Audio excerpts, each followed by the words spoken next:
Hello friends, पिछले video में हमने माइल्ड स्टील का जो स्ट्रेस स्ट्रेन डायग्राम था उसके बारे में हमने समझने की कोशिश की। अब हम क्या करते हैं कि जो भी हमने समझा है उसको जो है हम लोग लिख लेते हैं। ठीक है, तो अगर जो पॉइंट मैंने वहाँ पे नहीं बताए होंगे वो पॉइंट अगर यहाँ पे मैं लिखूंगा तो उसको भी मैं साथ साथ में क्या करूँगा आपसे डिस्कस करूँगा। ठीक है, तो चलिए हम लिखते हैं। तो देखिए, ये जो है माइल्ड स्टील का जो है स्ट्रेस और स्ट्रेन का डायग्राम है। ठीक है, हमने देखा पिछले वीडियो में। अब इसमें जो है जब माइल्ड स्टील को हम यूनिवर्सल टेस्टिंग मशीन से जब टेस्टिंग करते हैं तो उसमें जो है कई सारे पॉइंट हमें मिलते हैं। कई सारे पॉइंट कहने का मतलब है कि जो माइल्ड स्टील होता है वो जो है अलग अलग स्ट्रेस पे उसका बिहेवियर जो है अलग अलग होता है। ठीक, तो वो जो पॉइंट है वो एक बाउंड्री को डिनोट करते हैं, वहां से उसका बिहेवियर क्या होने लगता है, उस पॉइंट के बाद से जो है चेंज होने लगता है। ठीक, तो अब इस माइल्ड स्टील के जो है स्ट्रेस और स्ट्रेन डायग्राम में जो हमें पॉइंट मिले हैं उनको हम पॉइंट वाइज पहले डिटेल लिख लेते हैं, फिर हम उन दो पॉइंटों के बीच में जो जोन बन रहा है उन जोन के बारे में भी हम जोन वाइज जो है डिटेल लिख लेंगे। ठीक है, अब देखो यहाँ पे जो माइल्ड स्टील का जो है पॉइंट वाइज डिटेल है, इसको जो है याद रखना इंपॉर्टेंट है क्योंकि जो है एग्जाम में जो है पूछता है। ठीक है ना, डायरेक्टली वो पॉइंट जो है पूछ देता है कि ये पॉइंट क्या है, इसको बताइए। ठीक है, तो इस जो पॉइंट है उसको भी ध्यान रखना जरूरी है और जो जोन वाइज डिटेल है उसको भी ध्यान रखना जरूरी है।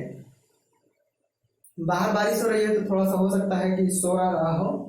तो देखिए, पॉइंट वाइज जो है हम डिटेल लिख रहे हैं। तो ये सबसे जो पहला जो है पॉइंट है जहां से इसकी शुरुआत हो रही है उसे हम ओरिजिन पॉइंट कहते हैं, और ये जो ए पॉइंट है इस पॉइंट को हम प्रोपोर्शनल लिमिट कहते हैं।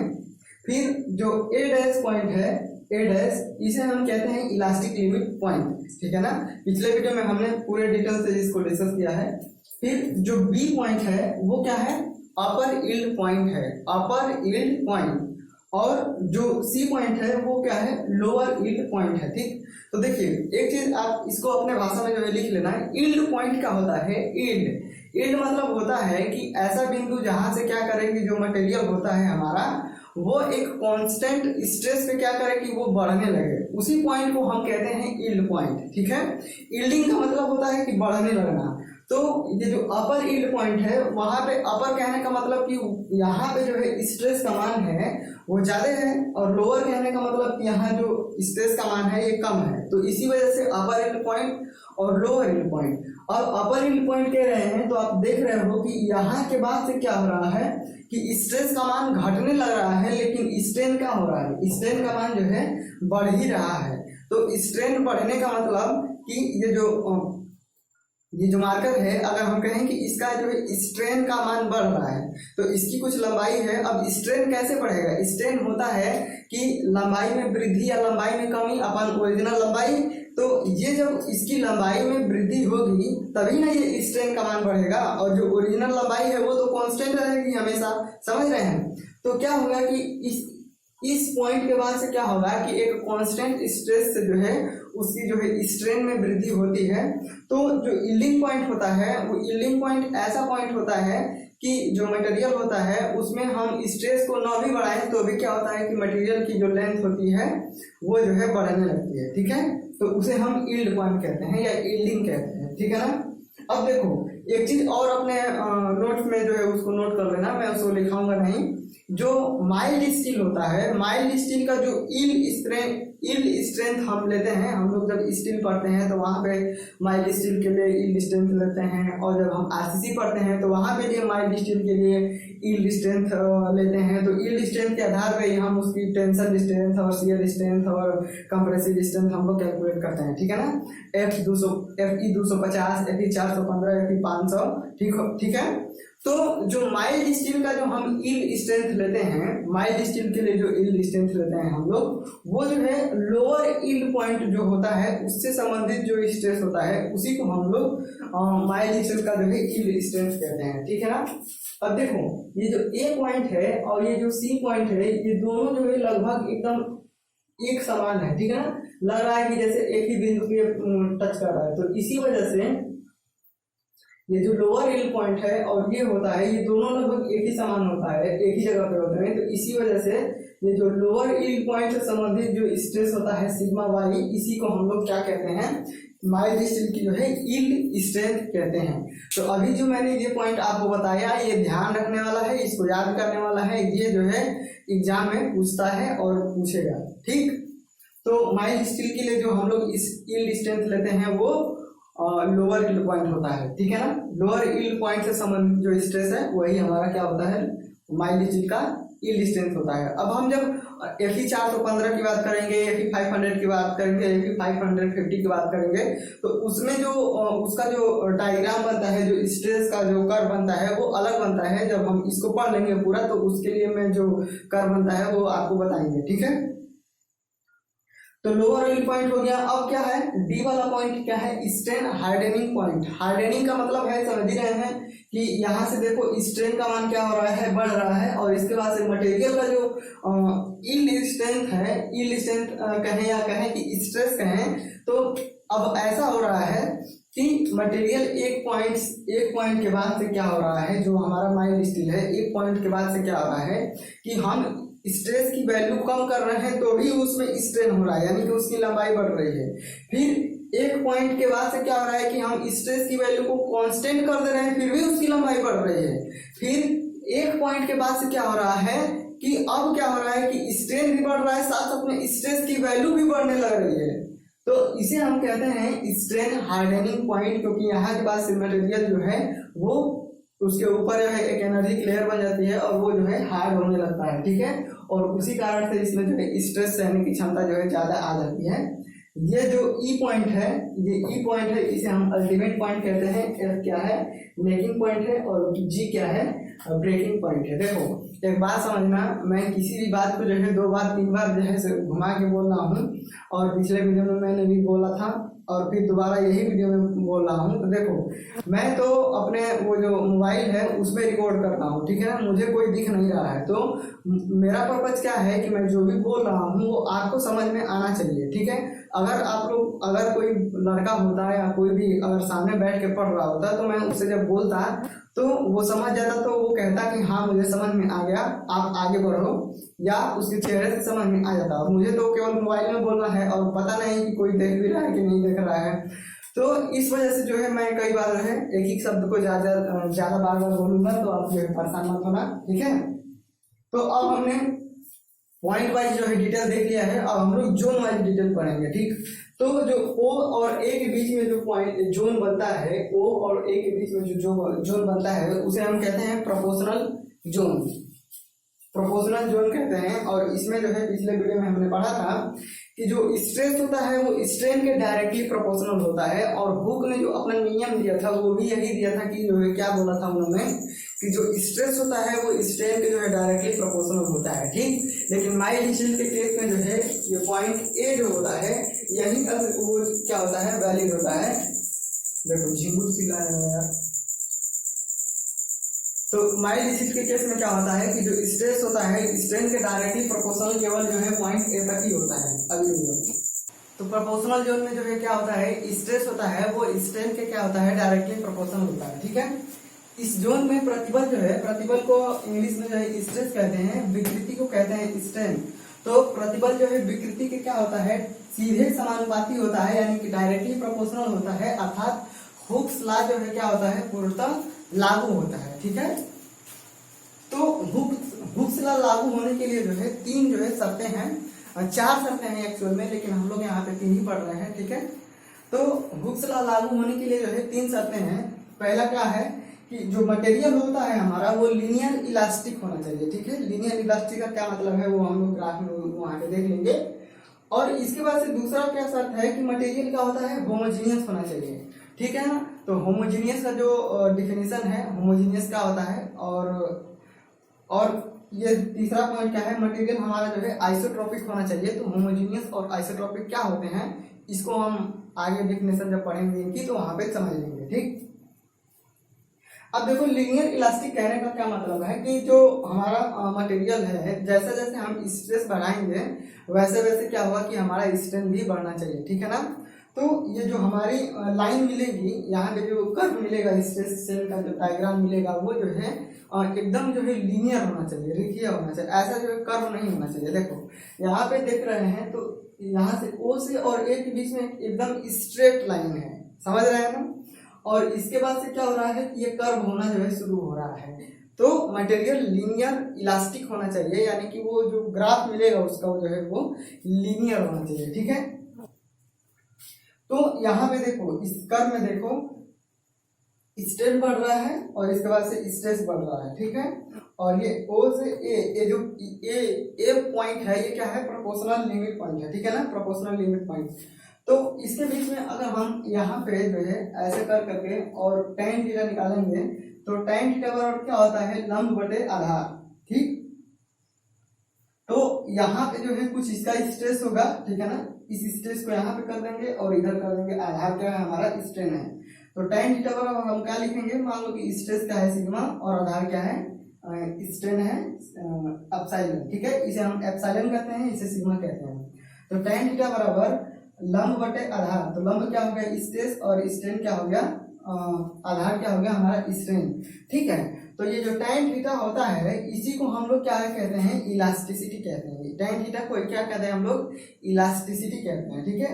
तो अब जैसे जैसे tan थीटा का मान बढ़ेगा वैसे वैसे क्या होगा, अगर हम tan थीटा का मान बढ़ाएंगे तो ये जो लाइन है हमारी, ये लीनियर इलास्टिक जो लाइन है, ये क्या होगी कि ऐसे शिफ्ट होगी। तो यहीं पे देखो ऐसे समझ लेना, इसे बनाना मत या बनाने के लिए समझ भी लेना।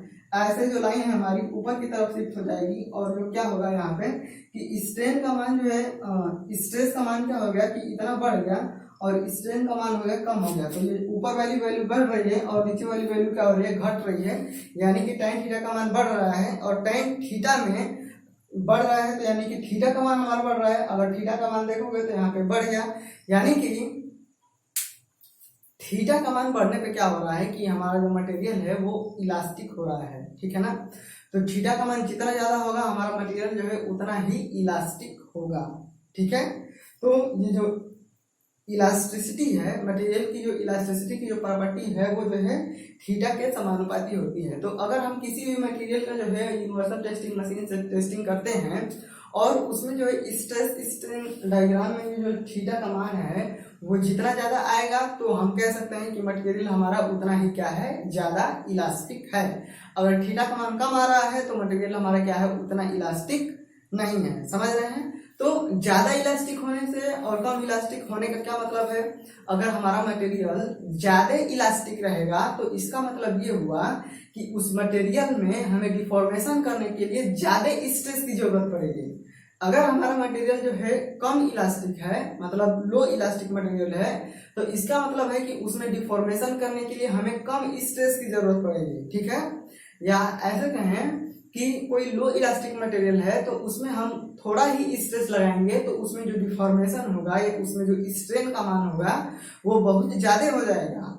अगर हमारा मोर इलास्टिक मटेरियल है, मोर का हिंदी में मतलब होता है अधिक या ज्यादा कह सकते हैं, तो अगर ज्यादा इलास्टिक वाला मटेरियल है तो इसका मतलब है कि उसमें जो है बहुत ज्यादा स्ट्रेस लगाने के बाद जो है थोड़ा सा जो है डिफॉर्मेशन होगा या स्ट्रेन जो है जनरेट होगा, समझ रहे हैं। तो मोर इलास्टिक और लेस इलास्टिक का मतलब यह हुआ, ठीक। तो यहाँ पे जो डायग्राम था वो जो है उसको हम लोग लिखते हैं, कैसे लिखेंगे, नोट करके लिखेंगे, ठीक है। प्रतिबल विकृति आरेख में आरेख का एक्स एक्सिस से झुकाव जो है पदार्थ की मॉडुलस ऑफ इलास्टिसिटी के सीधे समानुपाती होता है, अर्थात जिस पदार्थ के लिए थीटा का मान अधिक होगा वह पदार्थ उतना ही क्या होगा, प्रत्यास्थ होगा, ठीक है। प्रत्यास्थ को ही इंग्लिश में कहते हैं इलास्टिक, ठीक है ना। तो यहाँ पे जो चीज लिखा था हमने उसी से रिलेटेड ये है कि प्रतिबल विकृति आरेख में आरेख का एक्स एक्सिस से जो झुकाव है, जो यहाँ पे डायग्राम था उसका जो एक्स एक्सिस से झुकाव है वो पदार्थ की क्या बताता है, मॉडुलस ऑफ इलास्टिसिटी के सीधे समानुपाती होता है। तो जो थीटा का मान था जो है वो ई के डायरेक्टली प्रोपोर्शनल था, ठीक है ना।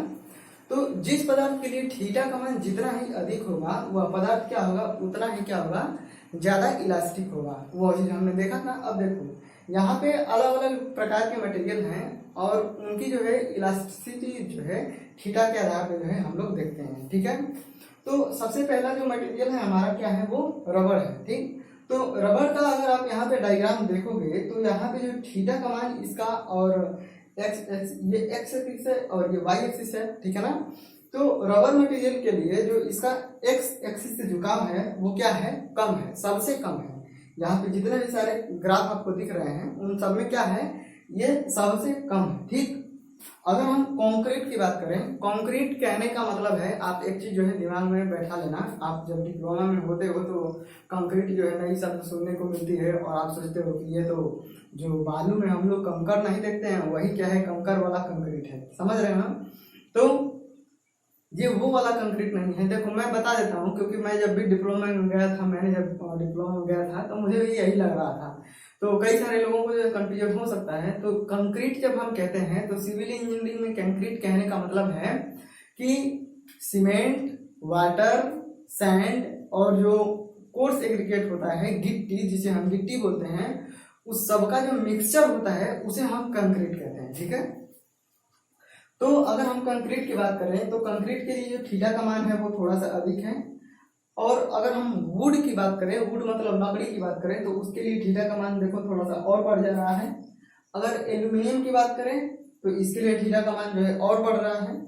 अगर हम कास्ट आयरन की बात करें, ढालवा लोहे की, तो इसके लिए थीटा का मान जो है और बढ़ रहा है। और इसके बाद से अगर लास्ट में हम छठे नंबर पे माइल्ड स्टील की बात करें, अब देखो यहाँ पे 5 नंबर और 6 नंबर का जो डायग्राम, जो लाइन है, जो ग्राफ वाली रेखा है, वो क्या हो गई है, ओवरलैप हो गई है।